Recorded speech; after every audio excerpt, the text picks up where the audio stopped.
Merci beaucoup Herman Aboua. On revient sur ce plateau. Merci également à tous nos amis téléspectateurs qui nous passent le message. Surpris de nous retrouver, mais quelque peu satisfait également. On retrouve quelqu'un que nous sommes allés dénicher de loin, il y a de longues années. Il a été l'objet de critiques. Hein. C'est un pasteur qui exerce depuis 1983.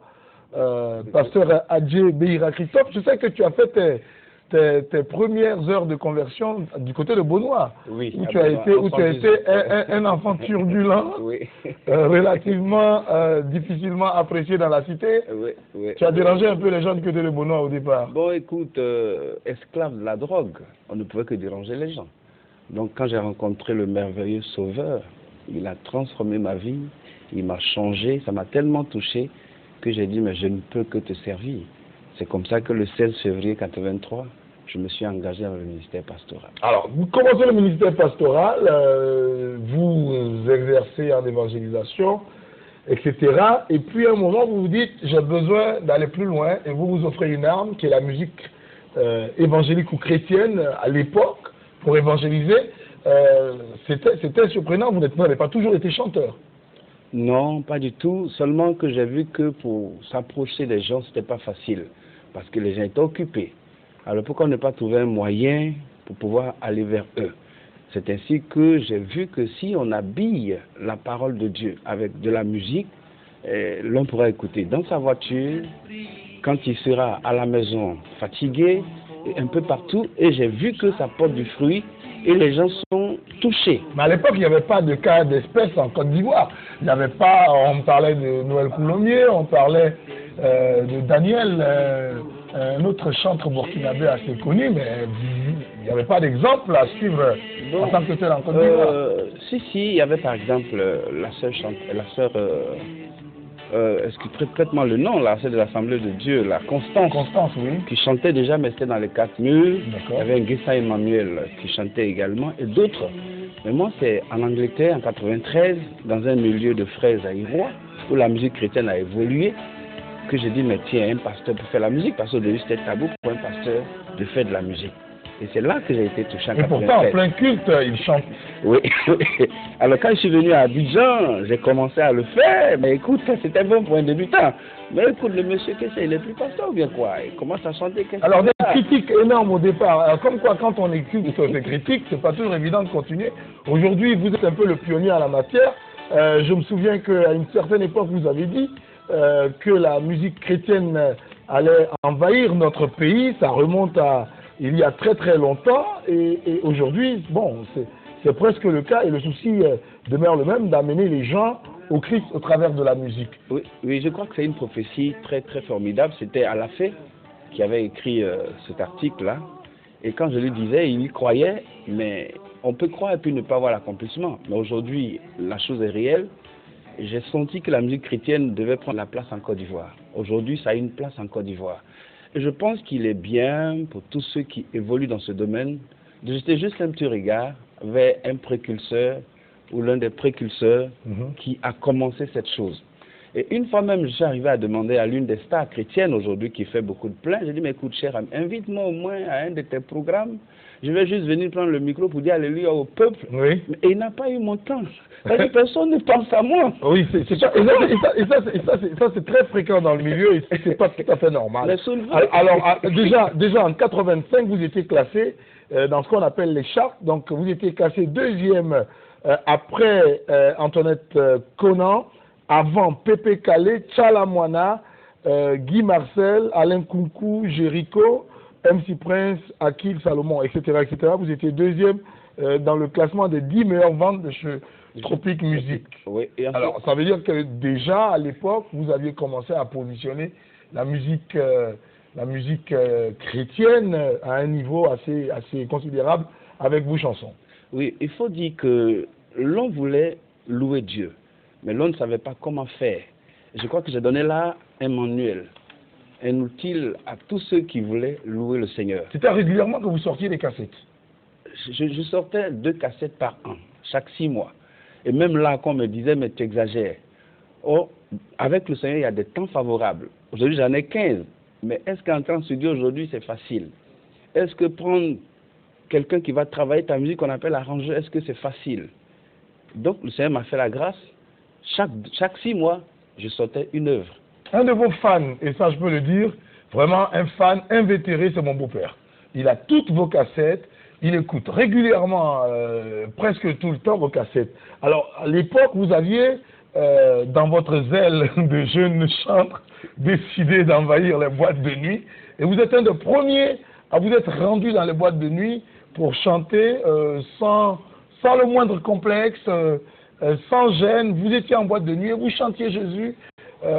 Certains appréciaient, d'autres ne comprenaient pas pourquoi vous le faisiez parmi les chrétiens, mais encore plus les profanes, les non convertis. C'était pas toujours qu'ils comprenaient que vous puissiez venir là où ils se retrouvaient à des, entre guillemets, basses besognes, entendre un religieux parler de Jésus. C'était un peu paradoxal. Il faut te dire que ça n'a pas été facile. Vous avez osé à l'époque. Mais je crois qu'il faut faire ce que personne n'a fait. Il faut être précurseur de quelque chose. Il faut marquer ta trace dans cette terre des hommes que Dieu nous a donnée. Et j'étais venu faire un tempo un samedi et c'était tellement merveilleux. Et il y avait quelqu'un d'une grosse boîte de la place à l'époque qui était étonné de voir un pasteur soulever une foule de cette manière, et c'était avec un bouquet. Et après, il s'approche. Il dit, mais tiens, écoute, je vais t'inviter à un programme. J'ai été choqué. Où? Dans une boîte de nuit. J'ai dit, ça va chauffer. Mais je me suis rappelé que le Seigneur a dit, allez par tout le monde et prêchez la bonne nouvelle. Par tout le monde. Par tout le monde. Par tout le monde. Pas partout dans les églises. Par tout le monde. Alors j'ai pris cet engagement, je suis allé, et quand j'ai commencé à faire le show, comme on le dit, il y avait des journalistes. Amos Benao, par exemple, qui y était. Et puis le lendemain, paf, ça sautait sur les journaux. Ouais. Un pasteur d'un club. Là, j'ai une interview réalisée par Agnès Crédit, chasseur du diable dans les boîtes. Dans les boîtes. Ouais, vous voyez les journalistes. Donc, et c'est dans Ivoire Soir du 24 septembre 1995. On parle de précurseur, on parle de pionnier, il faut des dates et il faut des références exactes et précises. J'ai dit que quand j'ai vu ça sur le journal le matin, mais écoute, les appels passés, j'ai même été appelé par un collègue de pasteur à Yopougon. Mais tu fais quoi dans les boîtes? Je dis, vous n'avez pas lu. En ce moment, la titrologie avait commencé. Oui. C'est pas maintenant où les jeunes frères l'ont chanté, ça avait commencé il y a longtemps. Et quand ils m'ont questionné, moi, je leur ai donné le journal. Quand ils ont lu le journal, ils ont vu me faire, Dieu n'a rien fait. Mais dans tous les milieux chrétiens, on dit, mais non, mais c'est plus la peine. Le gars, il est devenu païen. Et même mes pères, ça n'a pas été facile. J'avais voulu abandonner, mais dans le secret, le Seigneur m'a dit, continue, tu verras les fruits. Aujourd'hui, béni soit le Seigneur, les fruits sont là.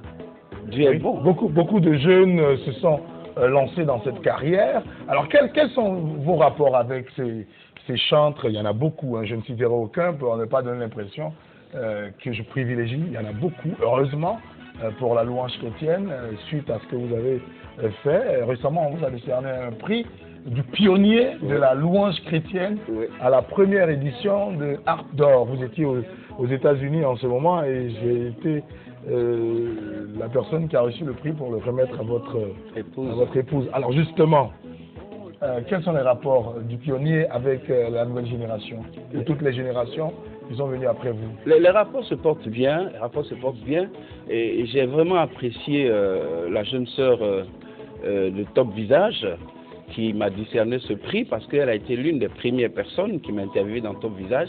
Elle m'a laissé tout un petit carré là. Steffi Joyce. Voilà, Steffi Joyce. Un petit. Ça veut dire que c'était pas trop important quoi. Ça veut dire quand tu vas dans un journal ou bien tu vas on dit et puis on te donne un petit carré. Mais avec le temps, elle a vu que toutes les paroles sorties aujourd'hui ont leur accomplissement.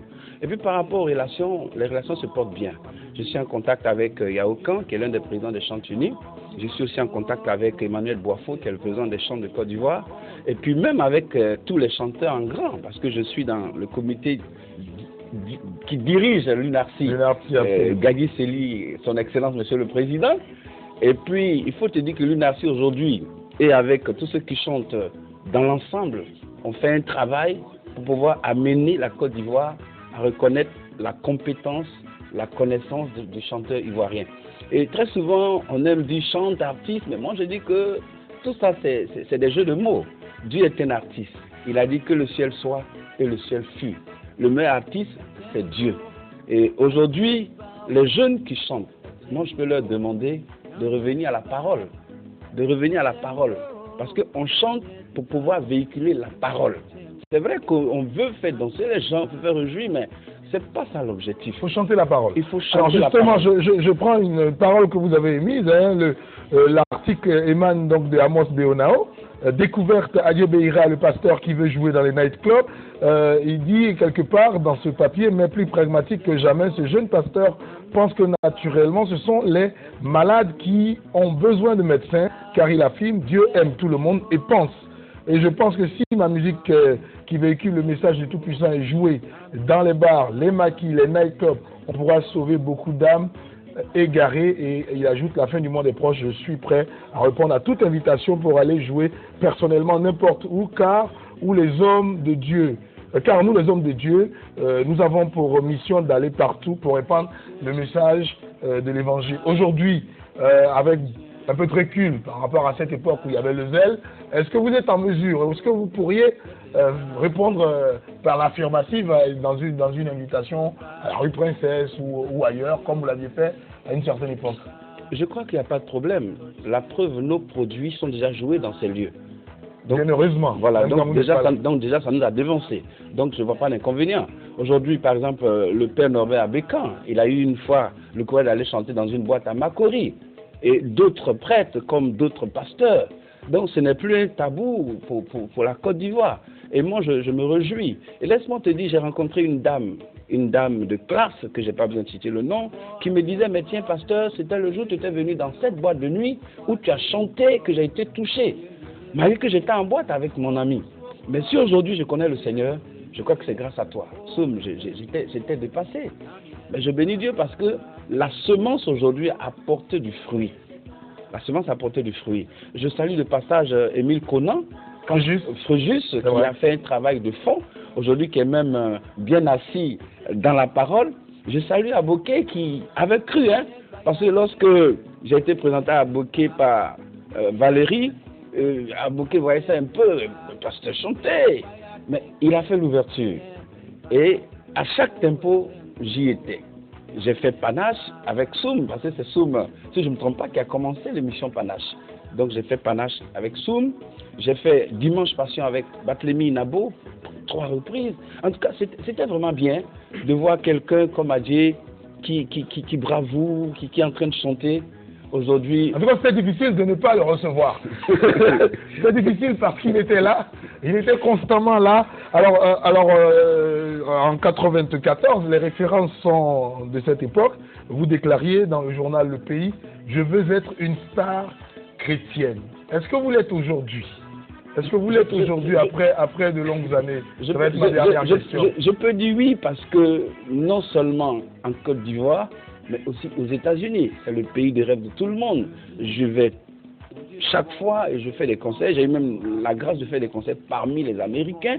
Une fois à Maryland, donc en Virginie, où je voulais chanter, mais les gars n'ont pas voulu. J'ai négocié avec celui qui dirigeait et puis un coup, ils m'ont fait passer. Mais quand j'ai donné le son Jésus est mon Seigneur, il fallait voir mes frères négros là.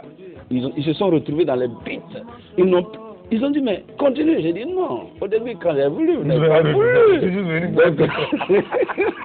Et donc, c'était merveilleux. Aujourd'hui, je peux dire que je suis une star pour le Seigneur. Je suis heureux de le dire et je suis reconnaissant au Seigneur. Je veux saluer... Vous avez osé, je veux dire, vous avez osé. Parce que même aujourd'hui, c'est pas évident que nos coreligionnaires acceptent de constater qu'un chantre se retrouve en nightclub. C'est pas tout à fait évident. Pas du tout, pas du tout. Alors, est-ce que le ministère de chantre, justement, ce n'est pas braver, ce n'est pas aller là où les pasteurs, là où tous les chrétiens ne sont pas susceptibles d'aller pour porter l'évangile? Est-ce que c'est pas une mission qui vous est C'est juste pour ça que le chantre, quel que soit tout, doit avoir un témoignage à la gloire du Seigneur. Parce que chanter, c'est véhiculer le message de Dieu pour que le cœur de l'individu soit touché. Donc, il doit avoir un bon témoignage qui suit. Ça veut dire quoi? Quel que soit tout ce qu'on pourra dicter sur toi ou dire de toi, il faudrait qu'en voyant ton témoignage à longueur des années, au fur et à mesure qu'on puisse dire, ah, on a dit, mais effectivement, le gars tient. Ça veut dire quoi? Il doit veiller sur le témoignage? Il doit veiller sur son témoignage, il doit veiller sur sa vie, il doit avoir de bonnes relations, il doit faire attention à tout ce qui se passe autour de lui. Parce que plus on en parle, il faut te dire qu'il y a quelque chose qui se passe. Donc aujourd'hui, je peux dire merci au Seigneur, je tiens bon, je continue avec les 15 albums, je prépare bientôt. Alors ces albums, ils sont disponibles, hein? Oui, les albums sont disponibles. Je crois qu'à un moment, nos maisons de distribution ont eu quelques petits problèmes, mais personnellement, aujourd'hui, si quelqu'un veut ces albums, il peut rentrer en contact avec moi. Ok, on donne le contact du pasteur Adjé Beira pour tous ceux qui voudraient se procurer les albums, au cas où ils ne les auraient pas connus, parce qu'aujourd'hui, on est diffusé sur la Côte d'Ivoire, également sur le continent et même en Europe. Donc, certainement, des personnes qui n'ont pas connu ou qui veulent retrouver ces albums en cassette ou en CD, que feront-ils? Oui, pour la planète, je crois qu'on peut me joindre au 225, au 01 25 77 01. 225 01 25 77 01. Ou on peut tout simplement m'écrire par mail, bénédiction333@yahoo.fr. Voilà. Je peux répondre. Bénédiction333@yahoo.fr pour avoir des nouvelles de pasteur Adjé Beira. Je voulais dire merci au grand frère, le DG, qui a fait cette grâce parce que qui a compris et qui sait qu'aujourd'hui la musique chrétienne fait du bien. Et puis, bon, toi, je n'ai pas besoin de te dire merci parce que tu fais ton travail, mon Seigneur. Merci de ne pas me dire merci. Je bénis le Seigneur. Transition tout de suite. On retrouve les matins Internet avec Barthélémy Kwame qui nous attend pour nous parler, pour nous permettre encore de parcourir la toile dans l'écran qui est chez vous. Internet disponible grâce à la merveilleuse collaboration que nous avons avec Mathuré Kadjé et Lauré Prelsi.